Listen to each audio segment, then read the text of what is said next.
Hi everyone, I'm Hitaishita Virmani, a counseling psychologist. Today I have with me Dr. Malini Sharma, who is an associate professor, Department of Economics. She's going to be sharing her journey of academics and of Lord Shiva, the dichotomy of the two and the emergence of two. Welcome, Dr. Malini. Thank you, Hitaishita. Om Namah Shivaya to all my viewers. When I say, and we should start with the divine evocation, what does the word Shiva evoke for you?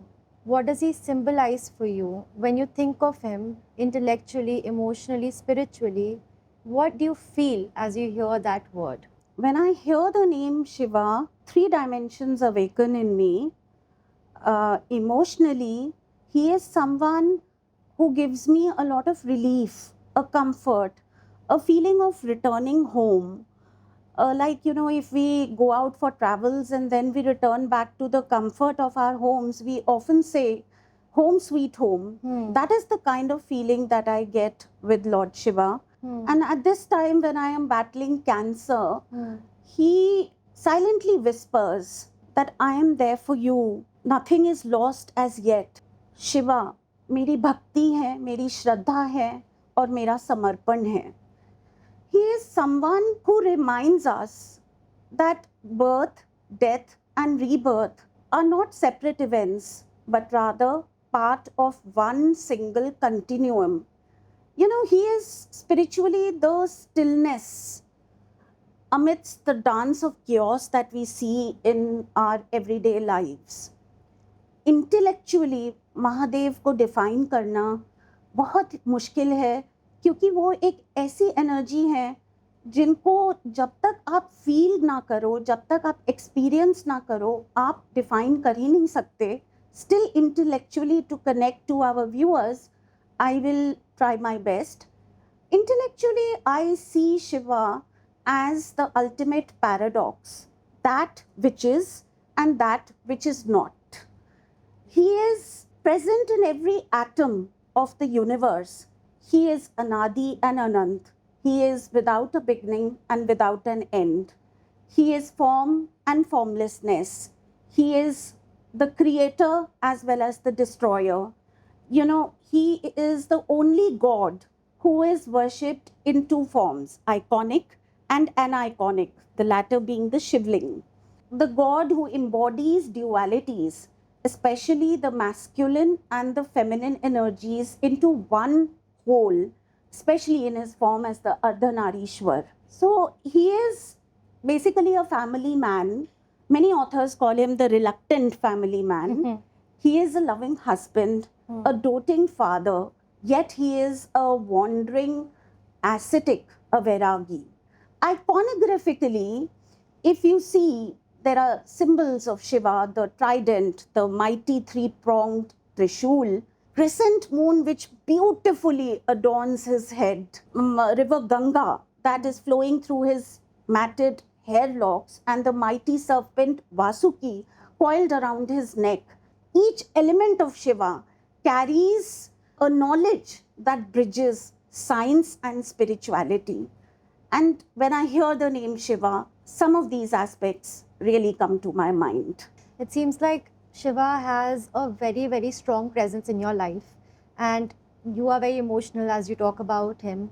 So, Dr. Malini, I'm really intrigued to know what compelled you to write this book. Was it a gift to other people, or was it a way to make sense of your experience? Because a lot of writers write down just to make sense out of what they're experiencing in life. So, I just want to know about your journey and writing this book. Let me answer the second part of your question first. The very fact that we are having this podcast is, I believe, preordained by Bhagwan Shiv. You and I are just instruments or mediums to pass on the message to all our viewers, you may say in the form of a gift, or to people who are walking a similar path like mine, that challenges can be definitely transformed into opportunities, and never lose faith in the divine. This book has never been a choice for me. Okay. It has been my inner calling, and it has been born out of a true incidence of my life. Going back a little, as a student of SRCC and then Delhi School of Economics, I used to walk up to a quaint temple near Kirodimal College in DU and offer jal to the Shivling.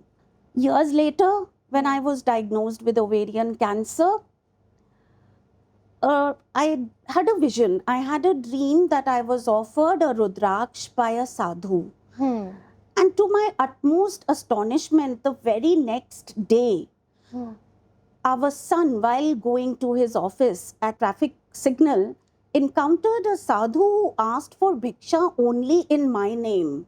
Okay. And gave my son a Rudraksh, telling him that give this to your mother and she will get well soon. I was utterly shocked when I heard this. Till this date, I'm wearing the same Rudraksh. Okay, so this is what you're wearing on your neck. Yes, yes. I was shocked that this sadhu did not know me. How did he know that I am not well? So this book was also in my visions, in my dreams. I saw it page by page. It was as if Shiva had given me a sacred task to tell everyone. So this book was not a myth. It is not a fiction. It is my truth. Yeah. I'm just taken aback by how you said that, you had met, son had met a sadhu sort of a person who had given him a Rudraksh. It must have felt very reassuring at a time where you must have been at your lowest, that there is a hand holding you at that point of time. Of course, these days everybody seeks evidence. Yes. So this was evidence of the fact that God exists, that faith heals. Yes. And in today's times, everybody seeks evidence, everybody seeks proof. Yeah. So this was beyond any coincidence. Yeah. The timing of these visions, they're actually coming true. This to your mother. Okay. No, it's beyond coincidence. It is Shiva. And my son looked back, finding that sadhu, he simply disappeared. I have a question for you. Yes. What did Shiva come to symbolize for you? Was it surrender? Was it healing? Was it strength? Or was it something else? Actually, all of the above. Okay. During the time that I was battling with cancer, I'm still battling, I surrendered to Lord Shiva. Surrender not in the form of defeat, but in the form of the most powerful strength and in letting go. And when I say Har Har Mahadev, the vibrations travel through every nerve, every vein, every part of my body. मुझे ऐसे लगता है कि जब देवों के देव महादेव मेरे आराध्य हैं, मैं उनकी भक्त हूँ, तो कोई मेरा कुछ नहीं बिगाड़ सकता. It seems like every atom of your body has his name on it. Of course. Can we move on to the next question, which is a little sensitive regarding your cancer journey? As you have mentioned to me before that you were diagnosed with ovarian cancer. Could you talk about that? Could you talk about how you dealt with it? How your experiences were? How faith came into this entire chapter? Okay. And like for a person like me, my faith would have like shattered had I experienced something like this. But what I can understand from you, it's just made you believe in Lord Shiva even more. Yes. Until my diagnosis, I had lived a life full of energy and balance. I had lived a life with utmost perfection, adventure. I was a very hardworking, working woman. Friends used to say I've been prim and proper. Yeah. So I lived this kind of a perfect life. Yes. Now, when I was told that I have ovarian cancer, and on the table where the surgery was going on, so the entire world around me collapsed at that very instance. First, there was shock. Yes. Then it was denial. नहीं ये हो ही नहीं सकता. Then it was anger. It was fear. All these mixed emotions rushed in all at the same time. This diagnosis shattered the wall or shattered the illusion of perfection that I had built around my life. And I found the meticulous organization, the control that I had, You felt very just vulnerable. simply slip away. I had discovered something perhaps higher, and later on I realized this surrender became my anchor. In the darkest of times, the light of divinity shines the brightest, illuminating our roads ahead. Yes. And this writing this book gave me some sort of a very mystical solace. A growth. We call this, like we sometimes say that this is like post-traumatic growth, because cancer is very, very traumatic. What you Of go course, through. it is traumatic, and you go through a mix of emotions. You've actually spoken like a complete psychologist. You've spoken about the grief cycle of anger, denial, despair. You've touched on resilience, how you bounced back as a person who was, shattered, to, moving ahead in life, to even publishing a book. And this is what resilience is all about.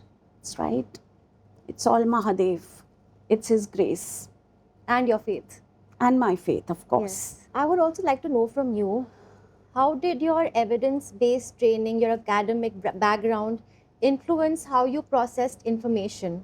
Did you become more skeptical, or did you become more open to the experience? And how did you view God? As an academic, I was taught to question, to analyze, and to seek evidence. Yes. So naturally, there were moments of skepticism as well. Yes. I read on my prognosis. I researched on my disease, not from Google. Google scares you, and sometimes it doesn't carry, valid, accurate knowledge. Yeah. And I used to question my oncologist and treating doctors, and I never stopped questioning until I was convinced by their explanations. Yes. That's lovely to know, and I think doctors will be really happy, because they're always saying that Google ko nahi check karna chahiye. So you've spoken on behalf of all the doctors of India that please leave your Google search outside our door. Google doesn't give you the knowledge that you can get from within with your own experience. Yes. So my academic lens did not close me, but rather opened me to the fact that everything, cannot be measured by data alone. There are certain truths which can only be experienced. Yeah. So, as you also asked, that did I question God? Yes, after this diagnosis, as I had shared before, that I used to feel relieved when I used to talk to my Aradhya, Lord Shiva. Yeah. This time I had a two-worded question to ask. Why me? But the answer was, again, in faith, prayer, and patience. Okay. So you're a PhD in economics. What drew you to this field in the first place? And what childhood experiences did you have that opened you up to both science and faith? Okay. So this is a long question. I'll go slowly. Yes, I am a PhD in economics, a side perhaps no one knows, and this is the first time I've written such a book, So basically this book is extensively research oriented. Yes. It has a long list of references and citations, but of course there are some conclusions that I have drawn also out of my own research. What drew me to economics at the first place was curiosity about how choices, resources, and policies shape human lives. Economics is not only about numbers and about understanding or finding out ways to make our society more just, more equitable, and more efficient. And in this journey of writing this book, two things I must mention. First, I drew a lot of parallels between economics and spirituality. Okay, that's interesting. Just as economics leads us to equilibrium, spirituality seeks harmony. Now, cause and effect echoes with karma and its fruit, its phal. And in both fields, Yes. There is an invisible hand guiding us to realize that nothing exists in isolation and everything is interconnected. Yeah. That Shiva has been the destroyer as well as the creator. Actually, he destroys for the purpose of creation once again, not only in this universe, but in all other universes, according to the famous multiverse theory. And I have written a parallel about a famous economic theory, which is Schumpeter's theory of creative destruction. So basically what Shiva does is creative destruction.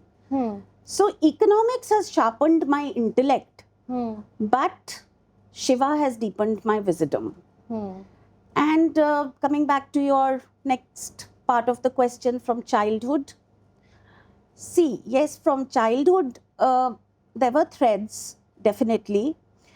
I was a science student, but I was spiritual also right from the beginning. I always had a renewed faith in God, again and again. So for me, science and spirituality were never opposites. They were always balanced with each other. Science trained my mind, but spirituality nourished my soul. Yeah.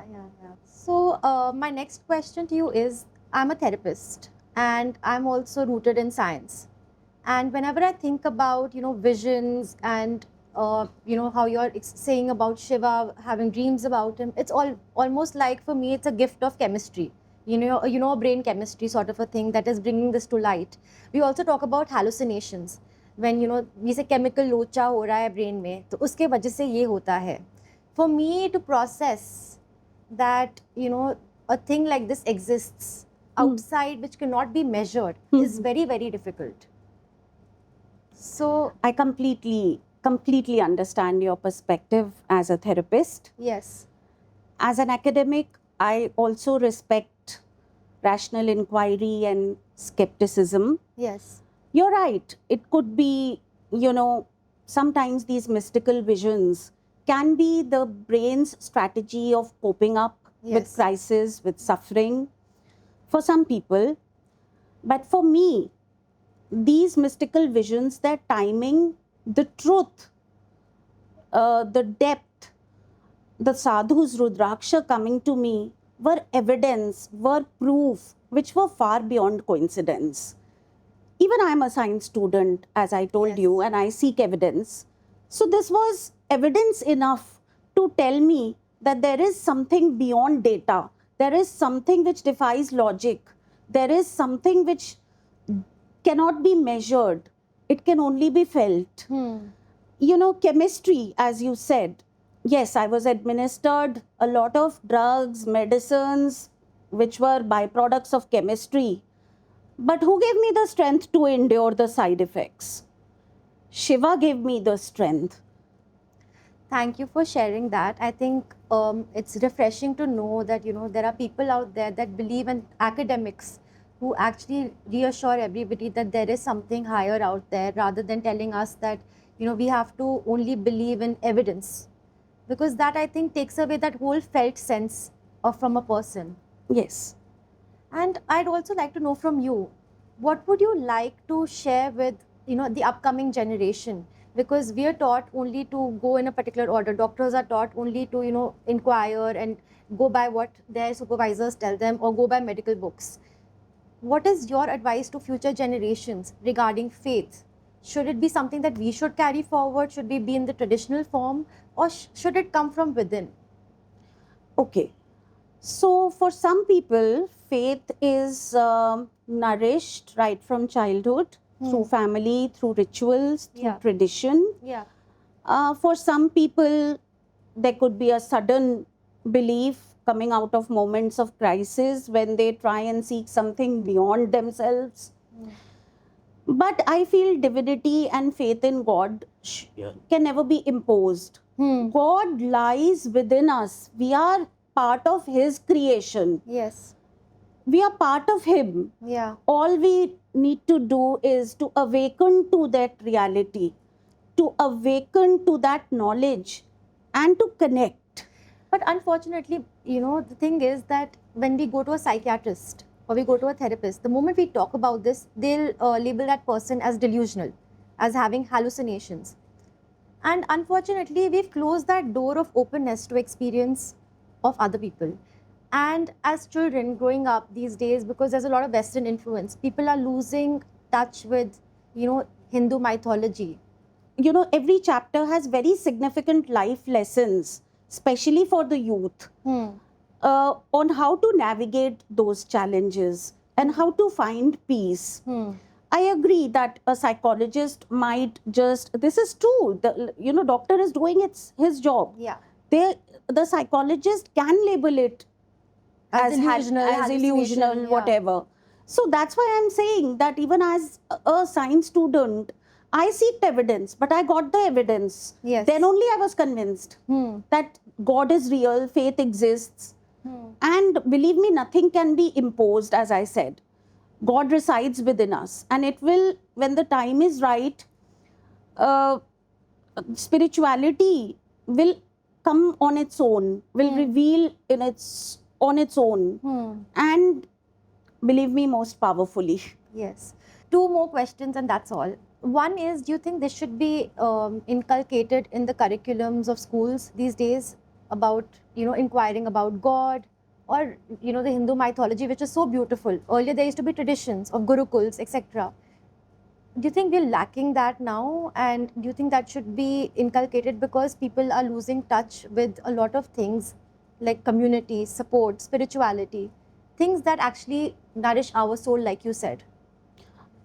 Yes, first of all, yes, you are right. This should be in the curriculum of the youth of today so that they get connected to their roots. Yes. Even while writing this book, being a science student and an economist, I too began with very limited knowledge on this area of study. But during my research, I gained a very deep appreciation for our rich cultural legacy and heritage. And yes, it should be in the curriculum of the students so that they remain connected. Shiva is not a mere mythical person. He is a legend. He's a living truth. Yeah. So to their roots. And anchored, and it doesn't matter whichever God one worships. Yeah. The paths can be many, but the ultimate destination is one. There is one, just be connected to their roots. Yes. So they should be somehow in the curriculum as well. Okay, thank you for reinforcing that. Because you've battled cancer, as somebody who's battled that, I would like to ask you, what kind of support, psychological services do you think should be there for people who are battling cancer? For the fellow people who are sailing in the same boat as mine, first of all, you are not victims. You are warriors. And I have a few tips to share. See, there are a lot of support groups, cancer support groups. I was also part of that. Now, some people are suffering even more aggressively than me. Yeah. Some people are suffering little less aggressively than me. Yes. But when they all come together as a community and they share their experiences, yeah, I used to feel depressed listening to the other one's story. Yeah. I used to feel scared. Oh, this might happen to me also. Yeah. So I believe that here one-to-one counseling would help. There is something called psycho-onco counseling. Yeah. And it really plays a part. Crying is also good. It's a great vent out. So you can cry in front of a counselor who is an independent person, not a part of your family, not a part of any group or not related to anyone. An objective person. An objective person. You can be yourself in front. You can confide, you can share, you can just vent out everything. So I think one-to-one counseling would definitely help in cases of cancer. Yeah. And for the fellow cancer patients, I would like to say that divert your attention, not necessarily to spirituality, but to follow your passion, do whatever, painting, designing, whatever, to focus on something else other than your pain. And for other people, I have a message that when you pray to God, do not doubt. Do not pray with the intention of testing God, or just Asking for testing, things. asking for things, whatever. Just don't pray with expectations. Prayers will be answered only when the time is right. Okay, and the wait can be unbearably long. Even if you suffer and your prayers are not answered, then also there is a hidden meaning in that suffering. Try and explore, try to connect with that meaning, with that deeper, higher purpose of your life. And in Hinduism, we say there are 5 inner enemies that cloud everyone's mind and distort judgment, leads to negative karmic cycles and suffering. They are often called the Panch Vikaras or the Panch Kleshas. They are Moh, Lobh, Kam, Krodh, Ahamkar. Moh don't have excessive attachment or delusion. Lobh don't have greed. Ahamkar don't have pride, ego, jealousy. Kam, lust. Krodh, anger. These are, Shiva is said to be the destroyer of ignorance. Not only the destroyer of ignorance, but the destroyer of these 5 inner enemies plaguing mankind today. So, I would like to inspire everyone else from my journey. I would like to motivate them that please find strength in faith. For me, I found strength in faith. Surrender gave me courage. And every challenge carries within it seeds of transformation. And wisdom. And of course, wisdom. And always go for one-to-one counseling. Don't hide anything from your doctor. Have faith in the doctor's treatment. Do not stress, but prioritize your health. Do not take stress about your in-laws, about fights with your husband or relationship or work. Of transient things that are going to go. All these stresses make you divert attention from yourself. Go for regular checkups, which I didn't. I was under this impression that I'm the healthiest person born on this earth. And I delayed. That is why the fear of going to a doctor, delayed my treatment, and this has led to a longer treatment, which is still going on. But to fellow cancer patients, please go for regular checkups, prioritize yourself, prioritize your health, prioritize your life. Even if there is no support, suppose somebody does not have support, please go in for counseling. You need this emotional support during these moments of trauma. Thank you so much for sharing your journey, Dr. Malini. I think it's been inspiring, and anybody who hears your journey, I'm sure will be inspired, would feel supported, and would feel the strength that you have passed on from this podcast to them. And I can feel that they'll probably feel it outside of this podcast also when they watch you. So thank you so much for sharing your inspiring journey. I think I've drawn so much from you today. Thank you. But thank you so much for having me here. It was very nice talking to someone after a long time about my book. Yes. And this is having you here today gave me a reason to dress up even in between my treatment, and it's giving me a lot of strength. Thank you, Dr. Malini. Om Namah Shivaya. Om Namah Shivaya. Namah Parvati Patye Hara Hara Mahadev.